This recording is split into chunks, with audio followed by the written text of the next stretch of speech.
हम देख रहे थे activities of lord Rishabh Dev. हमने देखा था कि लॉर्ड ऋषभ देव अवधूत स्टेज पे जाकर पहुंचे हैं और Parikshit Maharaj is awe struck by such kind of description.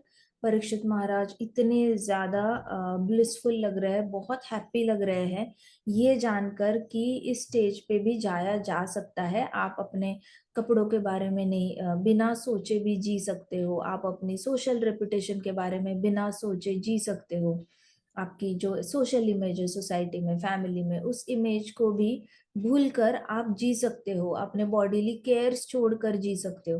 तो ये सारी चीजें जो है, फिर दूसरे लोग क्या कहेंगे उनके जजमेंट्स का बिना डर रखे भी आप जी सकते हो, ये सारी came as a news for lord, हमारे जो किंग परीक्षित है उनके लिए ये एक न्यूज बनकर आया, क्योंकि उनके खुद के दादाजी बहुत ज्यादा सोशल इमेज को लेकर बहुत ज्यादा सीरियस थे। कौन थे परीक्षित महाराज के दादाजी?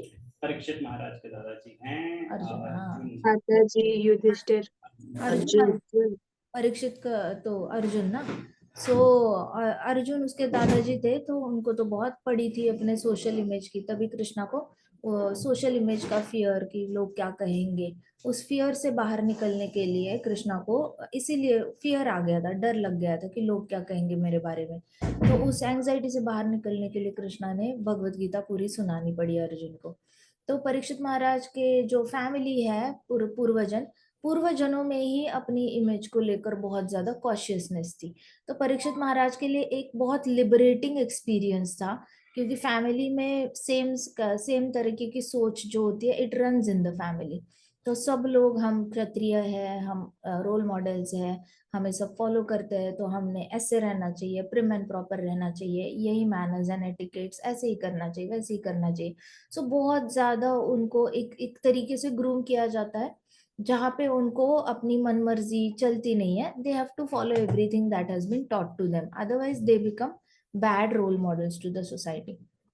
और उनके दिमाग में भी आता है कि मैं ऐसा करूंगा तो मेरे बारे में ऐसा बोला जाएगा, आगे जाकर हिस्ट्री में मेरा नाम खराब तरीके से लिया जाएगा, history will always remember me as impious king, or a king who was illiterate, a king who was just very casual with his duties, he was irresponsible, impious, because of him the earth suffered a lot, पृथ्वी पे बारिश नहीं हुई, अधर्मी, ऐसे करके। तो राजा जो होते थे पहले जमाने से ही, वो हमेशा यही सोचते थे कि हिस्ट्री में क्या लिखा जाएगा मेरे बारे में। तो वो अपनी अपनी खुद की हिस्ट्री के बारे में सोचते थे, तो they used to always think post death, कि डेथ के बाद मेरे बारे में क्या लिखा जाएगा बुक्स में, और मुझे कैसा जाना जाएगा। तो based on that they used to take decision कि आज मैंने क्या एक्शंस लेने हैं। आज अगर मैंने किसी पे अन्याय किया तो मेरा नाम हिस्ट्री में बहुत ही गलत तरीके से लिखा जाएगा, अगर आज मैंने किसी का भला किया तो मेरा हिस्ट्री में नाम बहुत अच्छे से। सो ये वाली मेथड जो थी, ये राज ऋषियों का मेथड था सोचने का, जिससे कि वो कभी गलत स्टेप ना ले।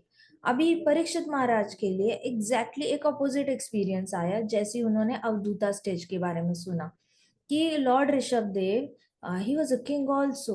तो राजा होने के बावजूद वो सारे सोशल डेजिग्नेशन से बाहर आ गए, लेबल से बाहर आ गए, बॉडी की लेबलिंग से बाहर आ गए। उन्होंने ना अपने आप को राजा समझा, राजा वाली लेबलिंग से बाहर आके ही considered himself like a madman.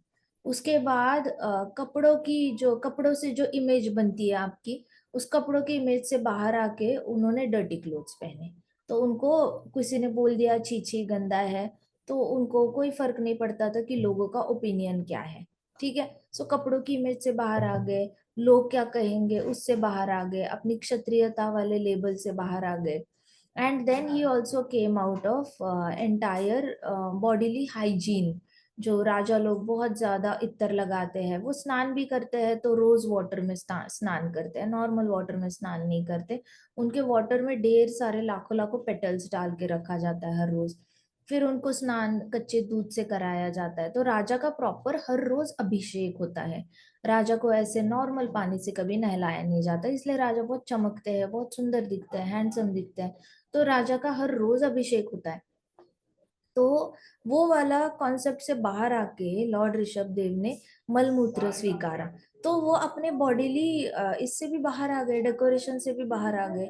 सो ये सुनकर तो परीक्षित महाराज वॉज ऑस्ट्रक। उनके लिए ये अनबिलीवेबल था। हमारे लिए तो चलो हम एक स्टोरी समझ के आगे चले जाते हैं, लेकिन अगर आप परीक्षित महाराज की नजर से सोचो तो परीक्षित महाराज ने ऐसा न भूतो न भविष्यति, ऐसा कभी सोचा ही नहीं था कि ऐसा कुछ एग्जिस्ट करता है वर्ल्ड में। उनको पता ही नहीं था कि राजा लोग ऐसा कुछ कर सकते हैं, राजा लोग इतने हाई लेवल पे डिटैच हो सकते हैं, क्योंकि पृथु महाराज तो ऐसे डिटैच नहीं हुए थे। पृथु महाराज एज इट इज राजा के कपड़े निकाल के अपना सन्यासी का एक सन्यासी टाइप, मतलब वाइट धोती और एक बस ऐसे ब्राह्मण थ्रेड पहनकर निकल गए थे। और उन्होंने ये सारे काम नहीं किए थे, इतनी एक्सट्रीम लेवल की डिटैचमेंट नहीं दिखाई थी। He retained his respect even in vanaprastha, and he retained his image also in vanaprastha. तो ये दोनों चीजें परीक्षित महाराज पृथु महाराज लेकर गए थे वानप्रस्थ में, और फिर ही व्हेन ही रिटर्न तब भी उनके पास रिस्पेक्ट था इंटैक्ट, और उनका सोशल इमेज भी इंटैक्ट था। लॉर्ड ऋषभदेव एक स्टेप आगे जाकर उन्होंने रिस्पेक्ट और सोशल इमेज को भी गिव अप कर दिया। पृथु महाराज तो फिर भी एंड तक क्या, पृथु महाराज ने एंड तक क्या किया था, अपना ये भी इंटैक्ट रखा था जितना भी हाइजीन था, क्योंकि वो एंड तक अपनी पत्नी के साथ, वहां नदी थी उसमें स्नान करने जाते थे, हर रोज स्नान करते थे, फिर तपस्या करते थे, स्नान करते थे, तपस्या। फिर एक टाइम उनकी तपस्या इतनी हाई लेवल पे चली गई कि वो हिले ही नहीं जगह से, वो नहीं हिले तो उनकी पत्नी भी उनकी साइड से नहीं हिली। सो बट एक टाइम आया जहाँ पे उनका खिले नहीं तब तक, but otherwise he use to take स्नान एवरी डे। सो वो अपनी बॉडीली हाइजीन में भी थे। लॉर्ड ऋषभदेव उसके भी परे गए, वो बॉडीली हाइजीन से भी बाहर आ गए। सो ये वाला जो था, ये प्रॉपर, ये एकदम फर्स्ट टाइम सुना है परीक्षित महाराज ने। और उनको भरोसा नहीं हो रहा था कि, लेकिन उनको बहुत रिलैक्स्ड फील हुआ। उनको ऐसा लगा जैसे कि वाह, I can come out of fear of peoples opinion. लोग क्या बोल रहे हैं इसके बाहर आ सकता हूँ मैं।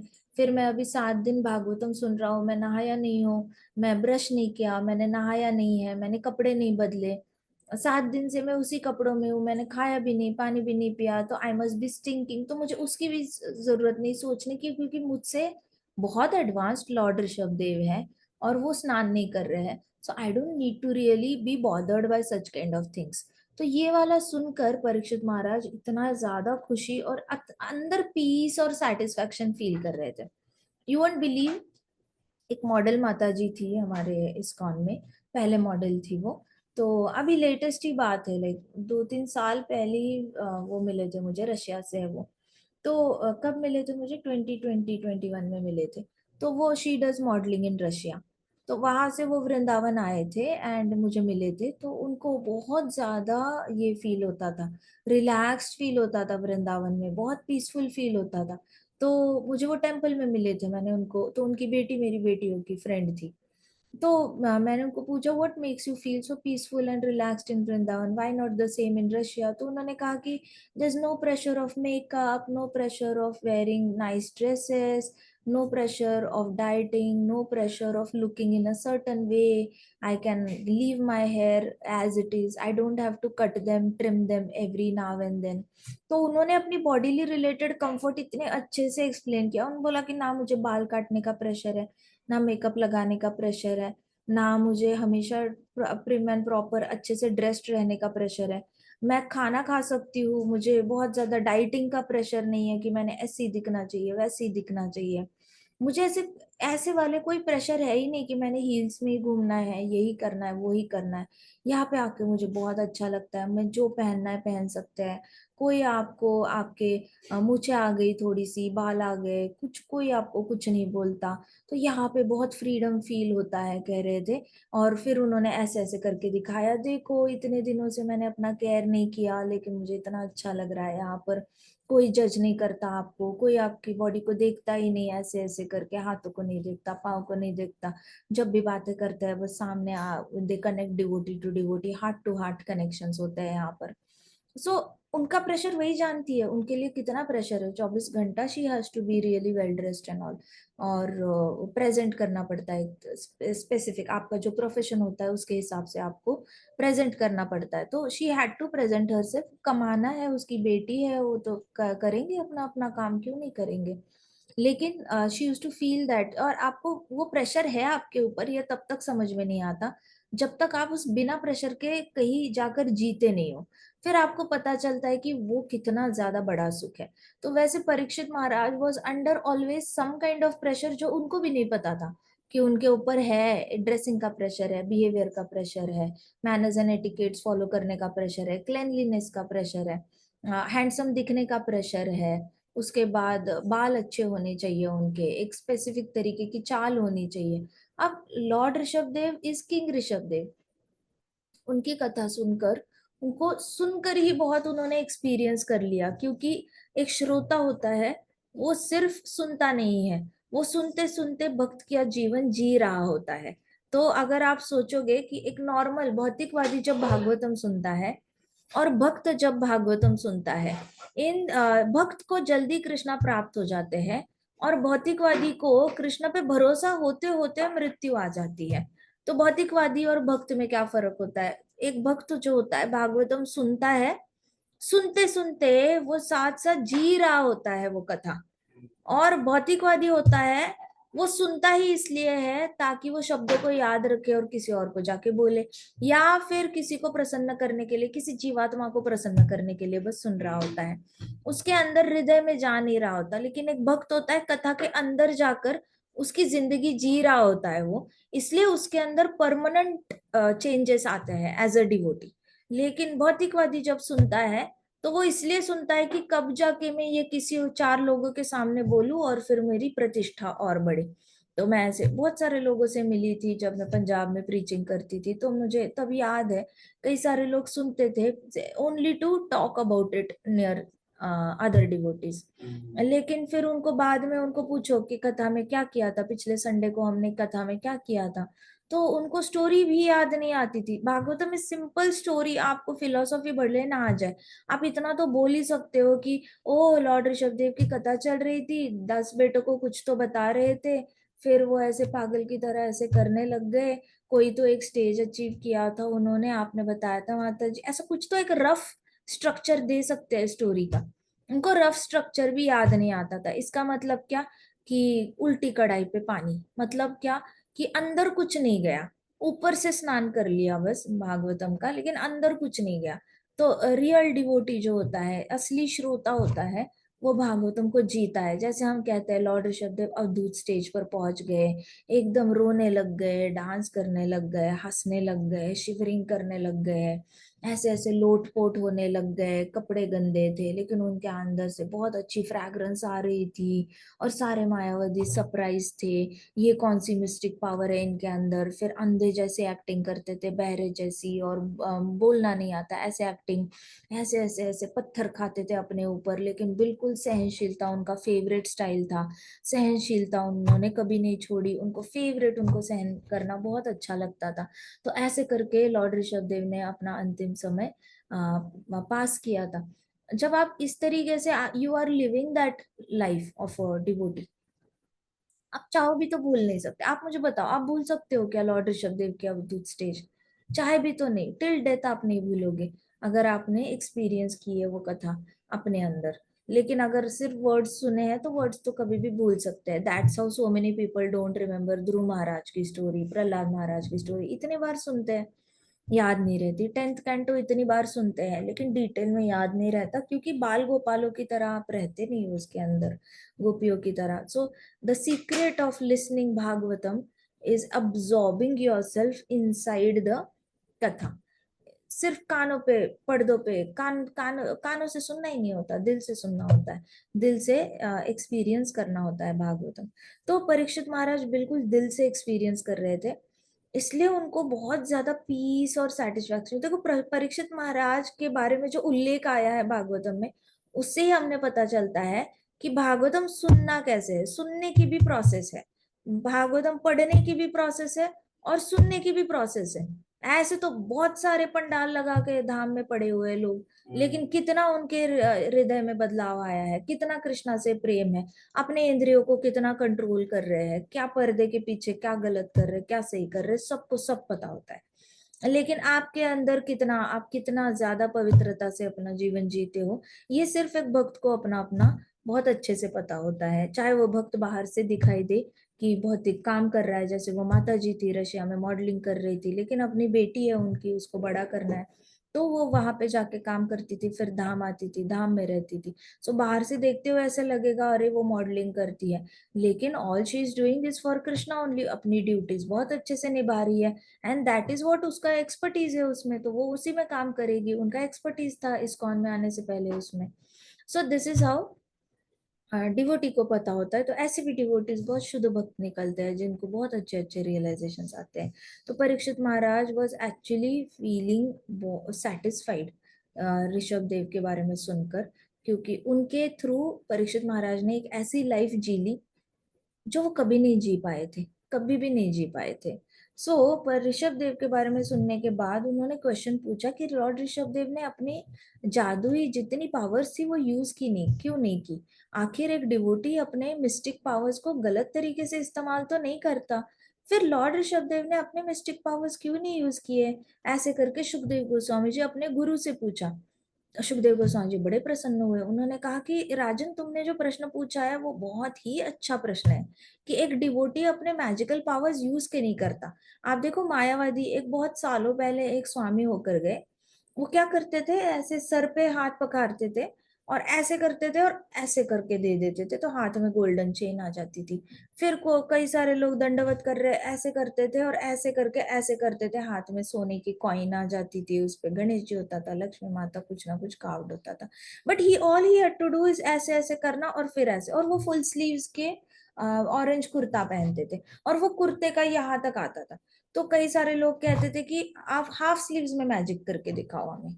साइंटिस्ट्स आते थे बाहर से, साइकोलॉजिस्ट आते थे, साइंटिस्ट, तो कहते थे कि ये स्वामी को बोलो हाफ स्लीव्स पहनो और जादू करके दिखाओ, ये यहाँ तक कुर्ता पहनता है और जादू करता है। ऐसे किसी किसी ने चैलेंज किया तो उनको उन लोगों ने अपने आश्रम से निकाल दिया था। लेकिन बाकी सारे लोग तो इतने पागल कि हमें तो आशीर्वाद चाहिए, सोने की चेन मिल गई, सोने का कॉइन मिल गया, ऐसे करके पागल होके उसके पीछे भाग रहे थे। उसने किया होगा, तपस्या तो किया होगा वो स्वामी ने, लेकिन उसने यूज किस लिए किया? प्रतिष्ठा के लिए यूज किया। उसका क्या फायदा है? वो वापस जन्म लेकर आएगा ही आएगा, इससे उसका जन्म मृत्यु का चक्र तो रुका नहीं ना। तो वैसे जो सुखदेव गोस्वामी जी है, उन्होंने कहा परीक्षित महाराज को कि देखो, आप जो बोल रहे हो बिल्कुल सच बोल रहे हो, लेकिन लॉर्ड ऋषभ देव ने अपनी मिस्टिक पावर्स का, जादुई शक्तियों का इस्तेमाल इसलिए नहीं किया क्योंकि वो दुनिया को तपस्या का इम्पोर्टेंस समझाना चाहते थे। कि अगर आप जादुई शक्तियों का इस्तेमाल करने लग गए, एक डिवोटी के पास आ ही जाते हैं, ऐसा कोई डिवोटी नहीं होगा जिसने 10 साल चैंटिंग करा है और उसके पास कोई मैजिकल पावर नहीं आई है। मैंने एक सेल्डम मैंने ऐसा कोई डिवोटी देखा है जिसने 10 साल तक हर रोज चैंटिंग करी है और उसके पास कोई पावर नहीं आई। आती है, कोई बोलता नहीं है, किसी को बताना नहीं होता, किसी को इंटरेस्ट नहीं होता, कोई कोई नोटिस ही नहीं कर पाता अपने अंदर पावर आई है। आसपास समझ में आता है, जो ऑब्जर्वर्स होते हैं उनको समझ में आ जाता है किसके अंदर क्या पावर आई है। ऐसे बहुत सारे लोग होते हैं, अगर मजाल है जो 10 साल हर रोज चैंटिंग करने के बाद आपके अंदर पावर ना आ जाए, इम्पॉसिबल है। ये सब कुछ होता है, लेकिन वो क्यों नहीं दिखाते अपनी मैजिकल पावर्स? क्योंकि उनको तपस्या का इम्पोर्टेंस समझाना होता है। क्योंकि 10 साल की तपस्या अगर मैजिक करके आपने गवा दी, तो 10 साल की तपस्या पानी में चली गई, वापस आपको 10 साल इनपुट डालना होगा वापस कृष्ण भक्ति आपके पास आने के लिए, क्योंकि आपने तो अहंकार में ही गवा दी, आपके अंदर का अहंकार तो चला ही नहीं गया, आपको तो प्रेजेस चाहिए थे लोगों से। Never to really lose out on power. आप तपस्या का इंपॉर्टेंस एम्फोसाइज करने के लिए डिवोटीज जो होते हैं, वो अपनी जो मैजिकल पावर्स होती है वो किसी को दिखाते नहीं है। जैसे एक हंटर होता है, हंटर ने अगर जंगल से कोई प्राणी पकड़ा और उस प्राणी को पे भरोसा नहीं करेगा, वो क्या करेगा, प्राणी को बांध के रखेगा। अगर वो प्राणी को बांध के रखा तो ही वो एक जगह पर रहेगा, और अगर छोड़ दिया तो भाग जाएगा वो प्राणी। ऐसे सुखदेव गोस्वामी जी कहते परीक्षित महाराज को, हमारा मन इतना चंचल होता है, इतना चंचल होता है, उसको अगर कंट्रोल नहीं किया ना तो वो भाग जाता है, जहां पे भी जाए भाग सकता है। अगर आपके हाथ में गन दे दी, और किसी को पता है, आर्मी वालों को पता है गन कहाँ यूज करनी है, इनके हाथ में गन होती है, तो भी ये इनोसेंट लोगों को नहीं मारते। ये चाहे तो सामने वाला जो एनिमी कंट्री है उनको मार सकते हैं। अभी चाइना बॉर्डर पे हमारे इधर इंडियन जवान है और वहां पे चाइनीज जवान है, तो उनका तो मन करे तो कभी भी एक दूसरे को शूट कर सकते हैं।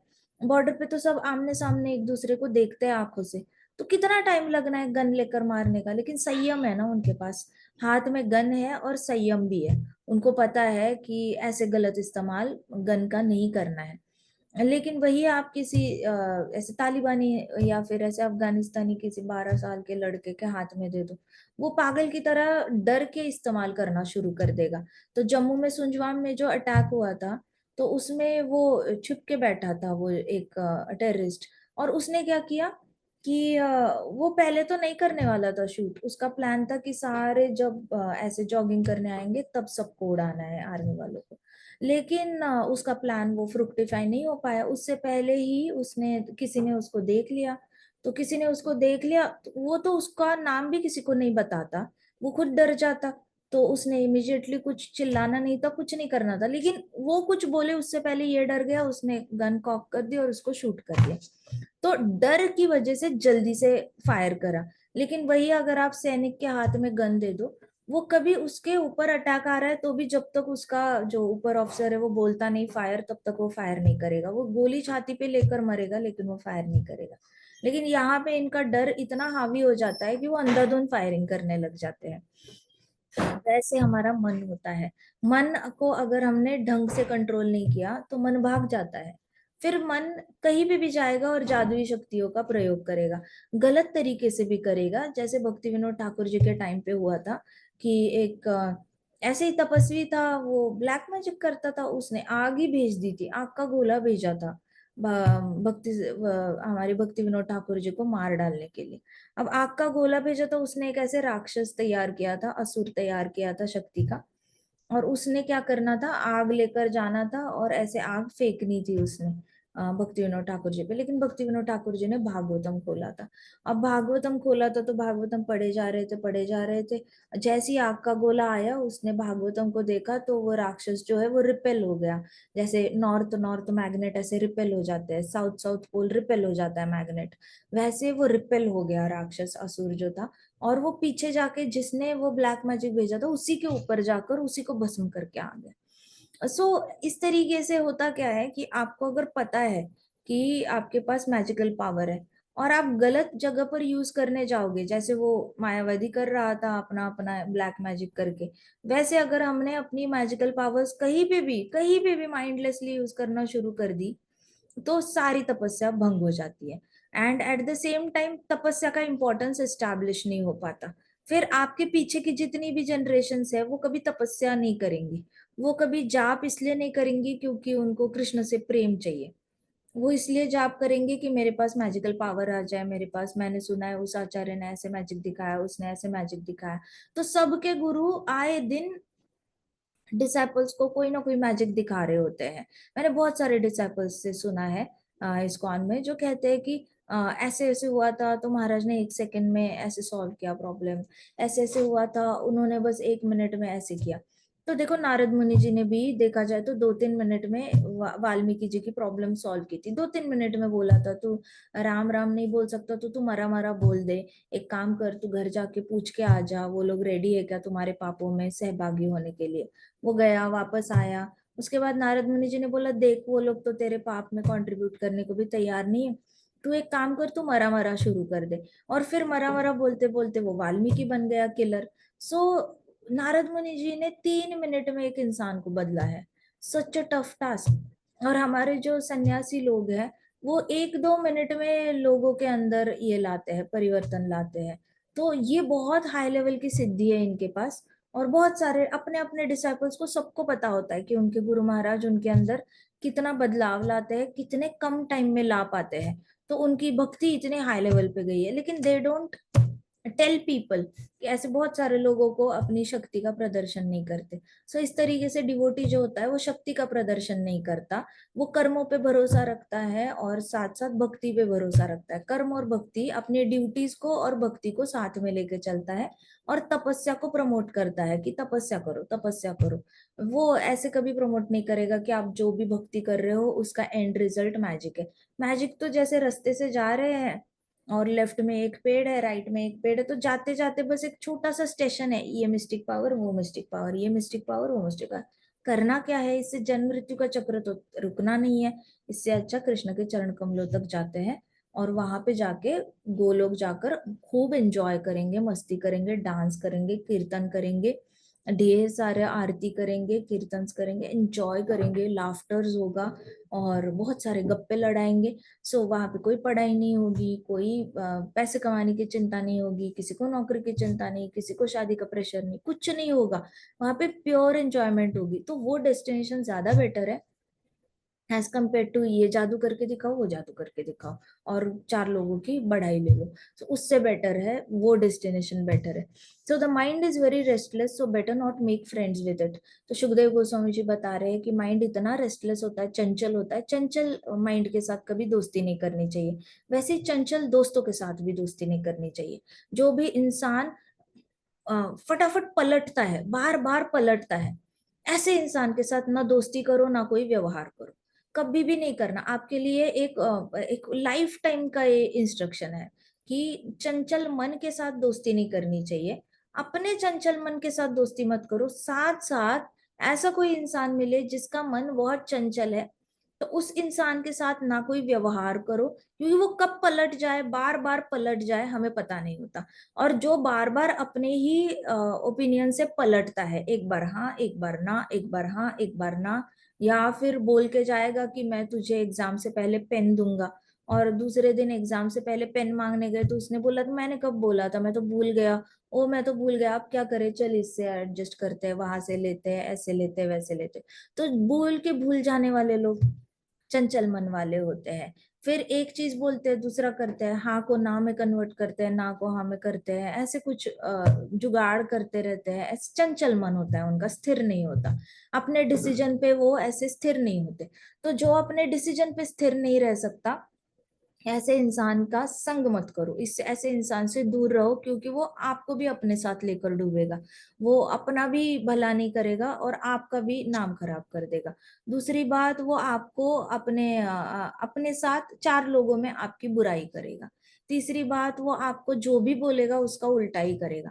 आप उसको जो भी बोलोगे उसका वो उल्टा ही करेगा। तो दोस्त नाम से आप उस पर भरोसा नहीं रख सकते।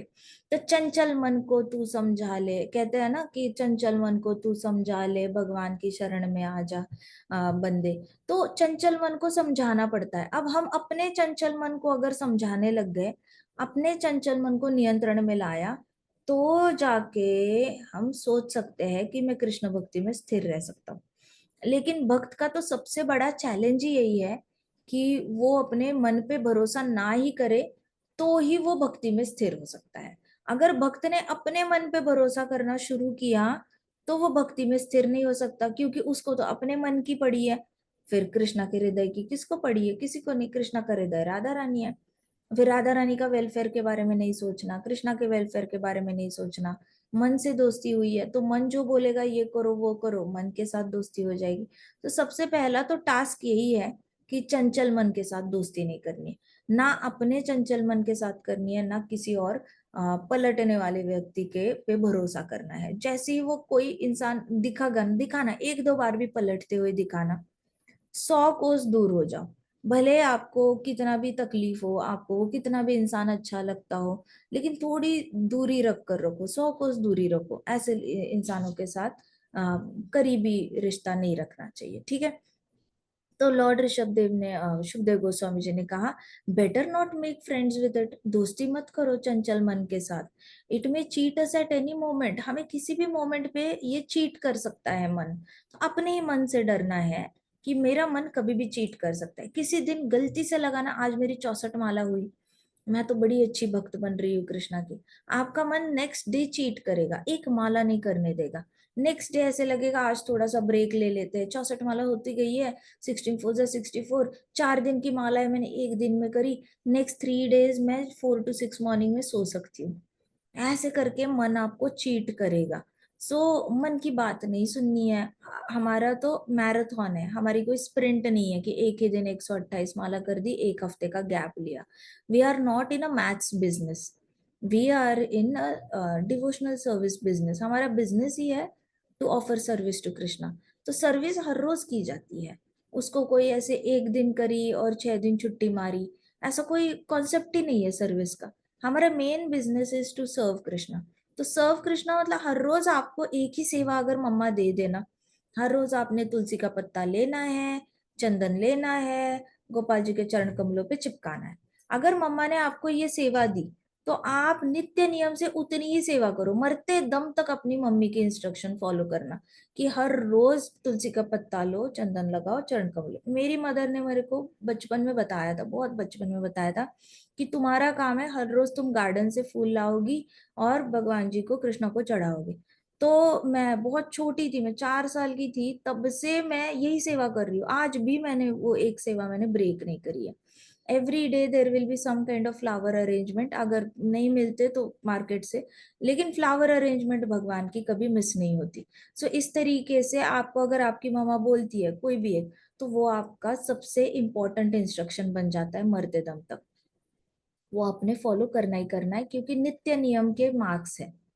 एक टाइम पे इतना हलवा खाने के मार्क्स नहीं है, हर रोज थोड़ा थोड़ा हलवा खाने के नंबर मिलेंगे कृष्णा के रजिस्टर में। इतना एट ए टाइम करो और बाकी दिन इंद्रिय तृप्ति करो, फिर तो जितने मार्क्स कमाए हैं इतना खा के वो सारे marks minus minus minus negative marking हो जाएगी। नेगेटिव मार्किंग होके सारे मार्क्स कट हो जाते हैं, क्योंकि नेक्स्ट टाइम बहुत 15 दिन बाद या 1 महीने बाद आपके मन में इच्छा जागृत होती है कि चलो मैं कृष्णा के लिए कोई सेवा करता हूँ या करती हूँ। आपका ब्रेक बहुत लंबे लंबे हो जाते हैं when you get into habit of doing lots of things at the same time. तो कंसिस्टेंसी पे ऐसे एक एक बूंद से सागर बनता है ना, जैसे एक एक बूंद डालती जानी है। और जितना भी करते हैं ना कृष्णा उससे हैप्पी होते हैं। कृष्णा क्वांटिटी से हैप्पी नहीं होते, कृष्णा आपकी क्वालिटी से हैप्पी होते हैं। अच्छी क्वालिटी, आप खुद बताओ, आपके घर में 2 आलू पराठे बनाने होंगे तो 2 से लेके 4 आलू पराठों का टेस्ट अच्छा आएगा, या किसी ने बोल दिया 50 पराठे बनाओ उसकी टेस्ट अच्छी आएगी? बताओ मुझे कौन से आलू पराठे की टेस्ट अच्छी आएगी? नेचुरली क्वालिटी 4 अच्छे आलू पराठों में होगी। अगर 50 आलू पराठे कोई बता बोले बनाने के लिए, आप इतने ज्यादा ओवरवेल्म हो जाओगे कि आधे पराठों में तो सिर्फ आटा ही आटा होगा, साइड में कहीं पे आलू मिलेगा लेकिन पूरा आटा। सो क्वालिटी कॉम्प्रोमाइज हो जाती है। So try to have consistency, हर रोज थोड़ा थोड़ा थोड़ा करना इंपॉर्टेंट है, rather than at a time सब कुछ करना। तो हमारे सुखदेव गोस्वामी जी ने कहा कि मन बहुत चीट करता है, मन सबसे बड़ा चीटर होता है। अपने मन पे भरोसा मत करो। जब अपने ही मन पे आप भरोसा नहीं करोगे, सवाल ही नहीं उठता किसी और के मन पे भरोसा करना। अब आपके अंदर एक्सपेक्टेशन भी नहीं रहेगी कि मेरा दोस्त मुझ पे भरोसा करे, ये लोग मुझ पे भरोसा, मम्मा मुझ पे भरोसा क्यों नहीं करती। मैंने मम्मा को बोला कि मुझे पैसे चाहिए क्राफ्ट पेपर्स लाने के लिए, या फिर मुझे पैसे चाहिए पेट्रोल डालने के लिए स्कूटी में, मम्मा ने मुझे जितने चाहिए उतने क्यों नहीं दिए, थोड़े से ही क्यों दिए, मम्मा मुझ पे ट्रस्ट क्यों नहीं करती। अब ये वाले जो क्वेश्चंस आते हैं बच्चों के, ये तभी आते हैं जब बच्चे को लगता है कि मम्मा ने मुझ पे बाय डिफॉल्ट भरोसा करना चाहिए। लेकिन भाई तू, you are not suppose to trust your mind also. Forget about your mamma trusting you. तूने भी अपने मन पे ट्रस्ट नहीं करना चाहिए, तो आपकी मम्मा ने आप पे क्यों ट्रस्ट करना चाहिए? किसी ने भी किसी पे क्यों ट्रस्ट करना चाहिए? है ना हमारे पास कृष्ण, उनके चरण कमल है, सीधा कृष्ण पे ट्रस्ट करो, बाकी जगह और फिर कृष्ण पे छोड़ दो। अगर सुप्रीम कनेक्शन अच्छा बन गया आपका, अगर ऊपर कनेक्शन अच्छा बन गया, तो नीचे के सारे कनेक्शन आपके साथ अच्छे बनेंगे। अगर ऊपर के साथ कृष्णा के साथ ही कनेक्शन वीक है, तो नीचे के कैसे आप भरोसा वाला कनेक्शन बना सकते हो किसी के साथ? इम्पॉसिबल है, मतलब लॉजिक ही नहीं बनता इसमें कि कृष्णा के साथ भरोसेमंद रिश्ता नहीं बनाएंगे, लेकिन बाकी सबके साथ भरोसा रखने की बटरिंग करके बड़ी कोशिश करेंगे। मैंने भी बटरिंग करनी है, उन्हें भी मेरी बटरिंग करनी है, तो हम दोनों एक दूसरे की बटरिंग करके रिश्ता अच्छे से रखेंगे। It doesn't make sense at all. So अपने मन पे भरोसा मत करो, वो आपको कभी भी चीट कर सकता है। ऐसे सुखदेव गोस्वामी जी ने परीक्षित महाराज को बताया। So even lord Shiva became agitated when he saw the form of Mohini Murti. Shiv ji इतने ज्यादा वैरागी है, इतने ज्यादा वैरागी, ना उनके पास घर है रहने के लिए, छत ही नहीं है, छत नहीं है उनके पास रहने के लिए। खाना बनाना है तो किचन नहीं है, खाना अच्छा पकवान बनाकर खाते नहीं है। बेचारे पार्वती माता फल खाती है, वो कुकिंग करने के लिए उनके पास बर्तन नहीं है, उनके पास घर नहीं है, किचन नहीं है, चूल्हा नहीं है। शिव जी फ्रूट्स खाते हैं। पार्वती माता भी फ्रूट्स खाती है। वो बेचारी को ना ज्वेलरी दी है शिव जी ने, कुछ नहीं दिया। तो इतने ज्यादा वैराग्य में हस्बैंड वाइफ रहते हैं वो दोनों। और इतना वैरागी इंसान पॉसिबल है कि किसी और औरत को एक नजर से भी देख ले? जिसका खाने में ही डिटैचमेंट आ गई, जिसकी जिह्वा से डिटैचमेंट आ गई, तो उसकी आंखों से तो अपने आप डिटैचमेंट आ जाएगी। लेकिन ऐसे शिव जी भी मोहिनी से बहुत ज्यादा आकर्षित हो गए थे। उनको मोहिनी के पीछे भागना था, उनको मोहिनी से विवाह करने का मन किया था। शिव जी कभी अपने पोजीशन से हिलते डुलते नहीं है, हमेशा कृष्ण का नाम स्मरण करते रहते। तो शिव जी भी मोहिनी को बहुत देखकर बहुत ज्यादा एजिटेट हो गए थे। अट्रैक्ट होना अलग बात होती है, एजिटेट होना मतलब अगर मुझे नहीं मिली तो मैं मर जाऊंगा या फिर मैं मार दूंगा, ऐसे वाला एजिटेशन होता है। जैसे कभी कभी कोई लड़की अच्छी लगती है लड़कों को, वो लड़की ने मना कर दिया, और लड़के ने बोला आई लव यू, लड़की ने बोला नहीं मुझे तो तुम पसंद नहीं हो, मैं तो पढ़ाई करना चाहती हूँ, मैं तो करियर करना चाहती हूँ, ऐसे बोल दिया। लड़के साइकिल से आते हैं, एसिड फेंक के ऐसे चले जाते हैं लड़कियों के मुंह पे। तो इंडिया में एसिड सर्वाइवर्स इतने ज्यादा है कि क्या बताएं, मतलब एक पूरा एक ऐसा ग्रुप है लाखों लाखों लड़कियों का जिनके ऊपर एसिड फेंका गया है। क्यों? क्योंकि लड़की ने मना कर दिया। सो एजिटेशन, इसको कहते हैं एजिटेशन। नॉर्मल इंसान को एजिटेशन होता है ना, तो आइदर वो खुद एक थोड़ा सा बेटर इंसान है, वो अपनी जान दे देगा, और वर्स्ट इंसान है जिसके अंदर पूरा प्राणी हैवान है, वो किसी का बहुत ही बुरा कर देगा, उसको मारने की कोशिश करेगा। जैसे दुर्योधन मेंटालिटी है ये। दुर्योधन को द्रौपदी से प्यार हो गया था, लेकिन द्रौपदी ने बोला नहीं मैं तुमसे विवाह नहीं कर सकती, मुझे तो अर्जुन प्यारा लगता है। तो दुर्योधन को बड़ा गुस्सा आया, तो उसने द्रौपदी को हार्म करने की कोशिश की। भाई तुझे सच्चा प्यार था द्रौपदी का, तो तू इज्जत कर उसकी, प्यार से बात कर, उसका दिल जीतने की कोशिश कर। और अगर उसको लगा कि उसके पति उसका प्रोटेक्शन नहीं कर रहे, आ जाएगी तेरे पास, कोई बात नहीं, वो वैसे भी गंधर्व ऊपर के लोगों से आई है, स्वर्ग लोक से, वहां पे तो कॉन्सेप्ट ही नहीं होता हस्बैंड वाइफ का, तो वो आ जाती तेरे पास। लेकिन दुर्योधन को ना इज्जत करनी थी ना प्यार से बातें करनी थी, उसको तो द्रौपदी को सारी सभा में सबके सामने इंसल्ट किया उसका। तू जिससे प्यार करता है तू उसी की इंसल्ट करता है, ये कैसे सोच है तेरी? इतनी गंदी सोच है। सो माइंड आपको चीट करता है ना। दुर्योधन के माइंड ने उसको बोला कि तू प्यार करता है, दूसरे ही मोमेंट में माइंड ने बोला तू उससे प्यार करता है लेकिन तू उससे बदला ले ले, उसको अपनी पोजीशन दिखा दे, उसको बड़ा घमंड है। घमंड है तो है, वो है सुंदर, क्यों ना हो उसको घमंड, है तो है, तेरे को क्या पड़ी है, उसका चेहरा उसकी बॉडी, वो कर रही है घमंड, तेरा क्या जा रहा है? तुझे पसंद है तो रिस्पेक्ट कर और साइड हो जा, अप्रिशिएट कर और साइड हो जा, इज्जत दे दे, साइड हो जा। उसका नुकसान करने का हक कौन देता है तेरे को? तो ये वाली जो मेंटालिटी है, दुर्योधन मेंटालिटी, ये हर इंसान में होती है। हर इंसान का माइंड चीटर होता है। तो आपको इतना पता होना चाहिए कि सबका माइंड चीटर है, मेरा भी माइंड चीटर है और सबका माइंड चीटर है। एक दिमाग में ये डाल दो, सुखदेव गोस्वामी जी बता रहे हैं। तो आपके जो एक्सपेक्टेशंस है ना दूसरे लोगों से, वो एकदम जमीन के नीचे ऐसे गाड़ दो, माइनस में जाने दो। आपको बहुत ज्यादा ये आ जाएगी, क्या कहते हैं, आपके अंदर उत्तम अधिकारी वाली विजन आ जाएगी। अगर आपने आज की ये पूरी सुखदेव गोस्वामी जी के इंस्ट्रक्शन से अगर आप एक इंस्ट्रक्शन ले सकते हो, that mind is a cheater, तो आपको you take back with you this lesson, that my mind is cheater and everybody's mind is cheater. So it is better कि मैं किसी से कुछ ऐसी चीजें एक्सपेक्ट ना करूं जो उनसे नहीं हो सकती, या फिर हो सकती है लेकिन वो नहीं करना चाहते, वॉट एवर इट इज। लेकिन किसी के माइंड से कुछ एक्सपेक्ट मत करो। वो माइंड उनका एक मोमेंट पे बोलेगा हाँ हाँ मैं कर दूंगा, दूसरे मोमेंट पे उसका माइंड बोलेगा सो जा यार कल कर देना, तीसरे मोमेंट पे उनका माइंड बोलेगा मैं क्यों करूँ ये काम, वो होता कौन है, वो होती कौन है, मैं नहीं करूंगा। चौथे दिन उनका माइंड बोलेगा चलो कर ही लेते हैं, अभी बहुत परेशान हो गए हैं बताने वाले। पांचवें दिन काम करके आएगा। तो उसने 5 दिन तक आपको तंग करते रहना है। सो इस तरीके से ना दूसरे के माइंड पे भरोसा करो ना अपने।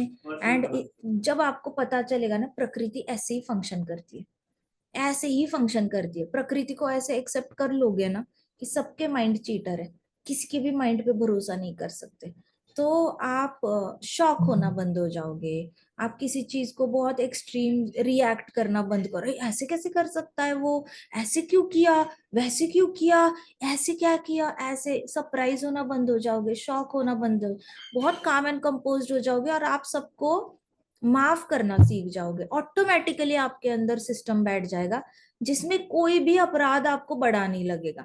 आपको लगेगा हाँ ये तो माइंड है ना, चंचल है, माइंड ने तो कभी ऐसे करना है, तो कभी ऐसे करना है, कभी ऐसे करना है, तो कभी ऐसे करना है। ऐसे करके आपके पास एक्सेप्टेंस आ जाएगी और आप पे ही क्षमाशीलता आ जाएगी। क्षमाशीलता मतलब कंपैशन आ जाएगा। कंपैशन आ जाएगा तो कंपैशन किसकी क्वालिटी है? उत्तम अधिकारी की है, मध्यम अधिकारी की भी नहीं है। क्योंकि कंपैशन वाले लोग ही सबको एक नजर से देख सकते हैं। जिसके पास कंपैशन नहीं, वो सबको एक नजर से देख नहीं सकता। If you quickly want to become उत्तम अधिकारी, this is the shortest method to understand that mind is a cheater. एक बार आपको ये पता चल जाएगा, फिर आपको ये पता करना है कि जिसका भी माइंड की इच्छा पूरी नहीं होती वो एजिटेट हो जाता है। एजिटेट होने वाले लोग आपका भी नुकसान कर सकते हैं। एंड दैट्स हाउ हम चंचल मन के साथ कभी दोस्ती नहीं करते। अपने चंचल मन के साथ दोस्ती मत करो, कृष्णा के साथ दोस्ती करो। फिर आपको ऐसे लोग आएंगे मिलने जो अपने मन पे बहुत अच्छे से कंट्रोल कर पाते हैं। फिर आपको जितने भी करीबी दोस्त मिलेंगे, ऐसे लोग जिनके साथ आप व्यवहार करते हो डे टू डे लाइफ में, तब भी आपका अगर नौकरी करोगे आगे जाकर आपको बॉस मिलेगा, आसपास के लोग मिलेंगे, सब ऐसे मिलेंगे जिनको अपने इंद्रियों पे बहुत अच्छे से कंट्रोल है। और वो लोग वो ना अपने इंद्रियों को खुला एंजॉय करने के लिए छोड़ देते हैं, ना आपको प्रवृत्त करते हैं खुला एंजॉय करने के लिए। तो अच्छा अच्छा संग मिलेगा आपको और इसी में से फिर आपको भक्त संग और छाट छाट के ऊपर ऊपर के अच्छे अच्छे उत्तम भक्त मिलना शुरू हो जाएंगे। सो अगर आप चाहते हो अच्छे भक्तों का संग मिले, तो सबसे पहले अपने ऊपर काम करना शुरू करो। अपनी भक्ति को थोड़ा स्टैंडर्ड्स बढ़ाने की कोशिश करना। कैसे?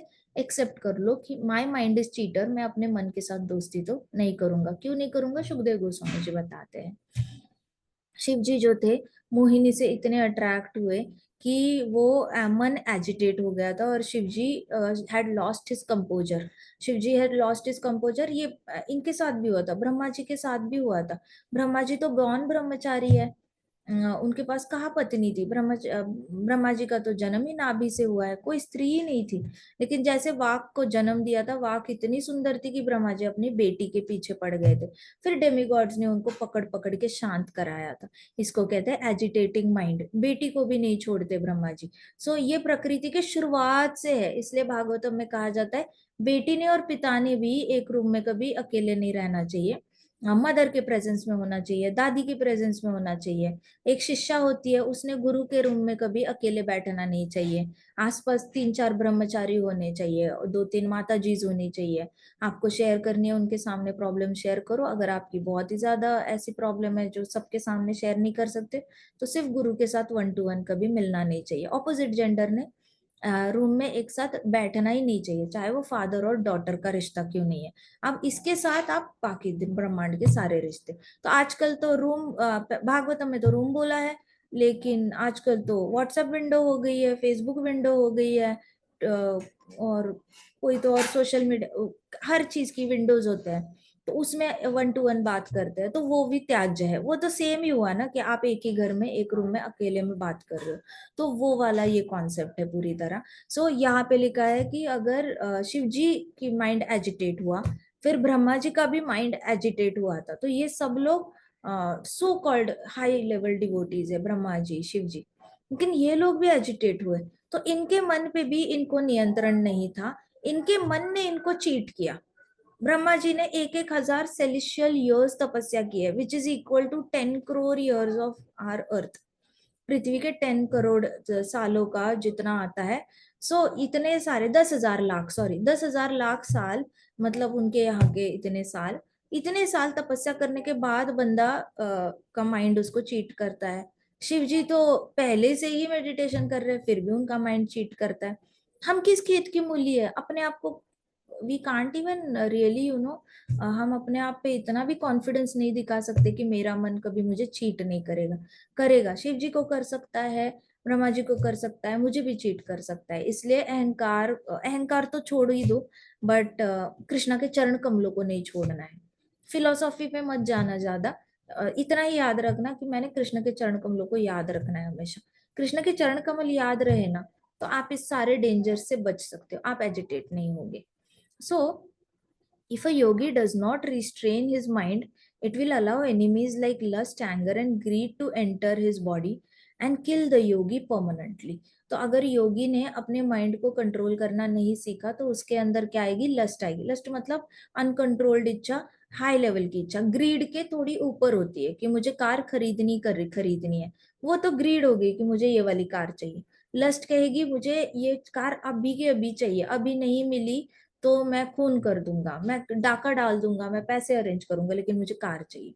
तो क्या होता है योगी के अंदर, फिर माइंड कंट्रोल नहीं किया तो सबसे पहले घुसती है तो वो लस्ट घुसती है। उसके बाद उसको गुस्सा आ जाता है कि मेरी इच्छाएं पूरी नहीं हो रही है, ऐसे करके उसकी बॉडी के अंदर जाता है और फिर योगी को ही मार डालता है हमेशा के लिए। योगी के अंदर का योगी खत्म हो जाता है। तो बेसिकली राम चला जाता है, सिर्फ मैं बचता है, लेकिन जहां मैं है वहां राम नहीं, जहां राम है वहां मैं नहीं। तो हृदय में राम होंगे तो मैं आइनस माइनस नहीं होगा, और जहां पे आइनस माइनस है मैं है वहां पे राम नहीं हो सकते। तो सबसे पहले हृदय से राम चले जाते हैं, मैं तो अंदर के राम ही चले गए, तो बचा क्या फिर। Yogi is as good as dead person, उसको तो बैठे बैठे इंद्रिय उसको तंग करेंगे। तो एक हम गए थे भंडीरवन, तो भंडीरवन में हमने देखा था कि एक डिवोटी थे। टाइम तो नहीं हुआ, हमारा टाइम अप हो गया क्या? सो 9:06 हो गया। तो एक मैं छोटी सी स्टोरी बताती हूँ कि भंडीरवन गए थे तो वहां पे एक सेठ जी थे, इंदौर से आए हुए थे, और वो अपनी पत्नी को लेकर आए थे। तो वो लोग आए और उन्होंने बंडीरवन में वहां पे जो थे उनको पूछा कि यहाँ पे कोई बड़े योगी है क्या, हम मिलना चाहेंगे उनसे। तो उन्होंने कहा हाँ, जंगल में एक है, बैठे हुए हैं, बहुत सालों से तपस्या कर रहे हैं, मिलना है तो आप जा सकते हो। तो उन्होंने कहा हम इतनी दूर से आए, हम मिलना चाहते हैं। तो ऐसे करके वो सेठ अपनी पत्नी को लेकर चले गए, दूध का घड़ा वगैरह लेकर उनको ऑफर करने के लिए लेकर चले गए। अब वो जो योगी था वो इतने सालों से हरिनाम ले रहा था बंडीरवन में। मंदिर is like highest highest state of land, जहाँ पे राधा कृष्ण कभी छोड़ते ही नहीं, अपना हाथ नहीं छोड़ते, हाथ पकड़ के हमेशा घूमते रहते हैं। वो उनका प्राइवेट स्पेस है जहाँ पे भीड़ नहीं है, कोई नहीं आता, गोप गोपी भी आके उनको बिजी है ये नहीं करते, डिस्टर्ब नहीं करते। ना गोपियों का प्रेजेंस है, ना बाल गोपालों का, ना पेरेंट्स का प्रेजेंस है, किसी का नहीं, only Radha and Krishna are there. वहां पे उनका विवाह हुआ है और आज भी वो लोग हाथ पकड़ के वहां पे घूमते हैं एक दूसरे का।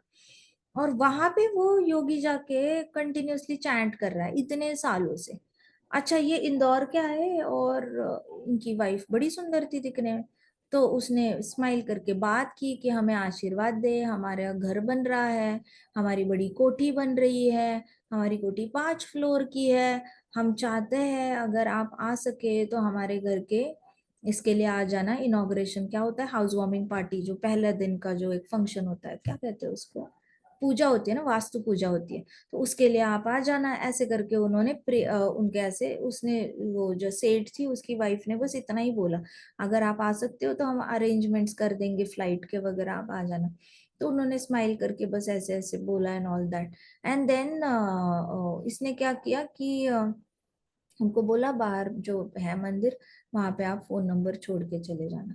अब ये जो योगी था वो बहुत दिनों तक रेस्टलेस हो गया, उसका जाप में ध्यान ना लगे, कुछ नहीं, उसको बस अच्छा भोजन खाने का मन कर रहा था, अच्छे से रहने का मन कर रहा था, 5 मंजिले की कोठी याद आ रही थी उसको, तो उसको कंफर्ट्स दिख रहे थे, सब कुछ तो सामने उसका विजुअल आ गया ना, जो भी वो सेठ थे उनकी वाइफ ने बताया था। तो he went near the temple और उनको बताया उन्होंने कि वहां पे एक छोटा सा घर करके रहते वो लोग।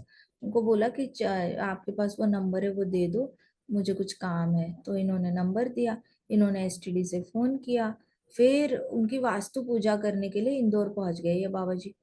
इंदौर पहुंच गए उनकी करने के लिए। तो उन लोगों ने दान में ढेर सारा सोना दिया, कुछ तो दिया होगा, मनी एंड ऑल दैट। तो उन्होंने फिर ये बाबा जी ने वो पैसे लिए अपने घर पे भेज दिए, बेटी या बहन की शादी थी वो कराई, उसके बाद ही केम हियर। और फिर वापस बंडीरवन में एंटर नहीं किया उन्होंने, क्या किया, बाहर ही एक जगह पर ऐसे कई सारे ऐसे बैठते हैं। बंडीरवन से पहले कौन सा वन आता है, जिसके नीचे कृष्णा ने बांसुरी बजाई थी, एक नाम है, मुझे याद नहीं आ रहा। तो उस वन से पहले ही एक ऐसा लोकेशन आता है जहाँ पे पेड़ है जिसके नीचे वेणु नाम है उसका कुछ तो, वन का, जहाँ पे कृष्णा बांसुरी बजाते थे। तो उसके यहाँ पे कुछ लोगों ने ऐसे बैम्बू से बने हुए ऐसे शेड्स बना के रखे हैं, दरवाजे वगैरह, और वहाँ पे अलग ही बाबा जी रहते हैं। और लेडीज बहुत अट्रैक्ट होती है उनसे, फैमिली वाली। वो जाकर अपना हाथ दिखाती है, उनसे बातें करती है। कभी कहती है कृष्णा के बारे में सुनाओ, कभी कहती है राधा रानी के बारे में सुनाओ। फिर वो लोग कहते हैं हम हाथ भी देखते हैं, हम भविष्य भी बताते हैं। ऐसे बड़ा ड्रामा चलता रहता है वहां पे। तो वो बाबा जो था वो अंदर से बंडीरवन से निकला, and he started staying with these people जो हार्डली कृष्णा का नाम लेते हैं। उन्होंने तो बस अपना बिजनेस बना के रखा है, उसमें शामिल हो गया, वहीं पे रहने लग गए। And then every now and then Ekadashi आ गई तो कॉल करेगा इंदौर और बताएगा आप सब ठीक हो ना, आपके बच्चे ठीक है ना, ये है, मैं आपके लिए प्रे कर रहा हूँ, ऐसे वैसे। वो लोग भी बोलेंगे जी आपकी कृपा है बाबा जी, आप इतने तप, उनके माइंड में तो यही था ना कि ये मंदिरवन में अंदर जाके तपस्या करते हैं। उनको क्या पता ये बाहर शिफ्ट हो चुके हैं और मस्त इंद्रिय तृप्ति कर रहे हैं। तो वहां से पैसे आते थे, इन्होंने घर भेज दिया ना, जिम्मेदारियां निभाना। तो देखो इनके माइंड ने चीट किया इनको, किया या नहीं किया चीट, किया ना। जी ये हाँ, माइंड ऐसे चीट करता है, नहीं करना भरोसा, नहीं करना माइंड पे अपने, डर के रहना थोड़ा सा। देखो फियर जो होता है ना, एक गुड फियर होता है, एक बैड फियर होता है। गुड फियर होता है वो आपको कृष्ण के पास लेके जाता है, बैड फियर होता है वो आपको कृष्ण से दूर लेकर जाता है। जैसे कंस का बैड फियर था, तो वो कृष्ण को मारने की कोशिश करता था। और दुर्योधन का भी बैड फियर था कि ये लोग उसका राज्य ले लेंगे, तो उसने मारने की कोशिश की दूसरों को। गुड फियर क्या होता है, अर्जुन की तरह कि ओ मैं कृष्णा को भूल ना जाऊं, इससे अच्छा मैं कृष्णा जो बोलता है वो मैं लड़ाई कर ही लेता हूँ। ओहो मैं कृष्णा को नाराज नहीं करना चाहता। ये गुड फियर्स होते हैं जो आपको कृष्ण की ओर लेके जाते हैं। तो आपके अंदर ये गुड फियर होना चाहिए थोड़ा सा, जो कहता है कि अपने मन पे भरोसा मत करो। आज मन कहेगा 16 माला कर लो, कल मन कहेगा एक माला भी मत करो, परसों मन कहेगा 64 माला कर लो, एकादशी है छुट्टी है, फिर मन कहेगा कि 64 माला हो चुकी है 4 दिन का ब्रेक ले लो। ये तो मैं एग्जाम्पल बता रही हूँ, you can apply it on studies also. आपका खुद को पता है, आप सब लोगों को, आप हर रोज कितनी पढ़ाई करते हो। एक दिन बहुत करते हो, किसी दिन कुछ भी पढ़ाई नहीं हो पाती, फिर एक दिन कर लेते हो, फिर एवरेज एवरेज चलता है, वापस 2 दिन आप ब्रेक ले लेते हो। आपको खुद को पता है 365 दिन की जरूरत ही नहीं होती एग्जाम की प्रिपरेशन करने के लिए। 365 मल्टीप्लाइड बाई 24, इतने घंटे तो लगते भी नहीं है कि आप आईआईटी की प्रिपरेशन करो, नहीं तो एमबीए की करो। हम कितना टाइम बीच में थक के गैप ले लेते हैं और वापस पढ़ाई करते हैं, फिर गैप लेते हैं, फिर करते हैं। सो ये वाला हमें जल्दी जल्दी अपने लक्ष्य से दूर लेके जाता है। So we have to understand this, that मन पे भरोसा नहीं करना। आज मन बोलेगा उत्साह में करो पढ़ाई, दूसरे दिन मन कहेगा रेस्ट कर लो। Don't trust your mind, you got to do what you got to do, that's all. You just got to do what you got to do. जो करना है वो करना ही करना है। जॉब करना है तो करना ही करना है, पढ़ाई करनी है तो करनी ही करनी है। माइंड का उसमें रोल ही नहीं आता। माइंड तेरे पास तो मैं पावर ही नहीं दे रहा हूँ हाँ या ना, तेरे को पूछ कौन रहा है मैं पढ़ाई करूँ या ना करूँ। ये तो मेरा हर रोज का काम है, मैं तो करूंगा ही करूंगा। माइंड तेरे को पूछ कौन रहा है कि मैं हेल्दी खाऊं या नहीं खाऊं। मेरा काम है शरीर को अपने हेल्दी रखना, तो ये तो मैं करूंगा ही। माइंड मैं तो पूछ भी नहीं रहा तुमसे कि मैं जॉब करूं या नहीं करूं। क्यों अपना ओपिनियन बीच में डाल रहे हो। मतलब क्या वो कहते हैं ना कि किसी की शादी में अब्दुल्ला बेगाना, वैसे वाला रोल माइंड प्ले करता है। Nobody is asking mind for its opinion, लेकिन फिर भी खुद बीच बीच में आके बोलना है कोई बात नहीं, नहीं किया तो चलेगा, अच्छा कर ले, अच्छा ना कर ले। अरे who is asking you for permission, why you are interfering. ऐसे करके माइंड को दुश्मन समझ के ही ट्रीट करना।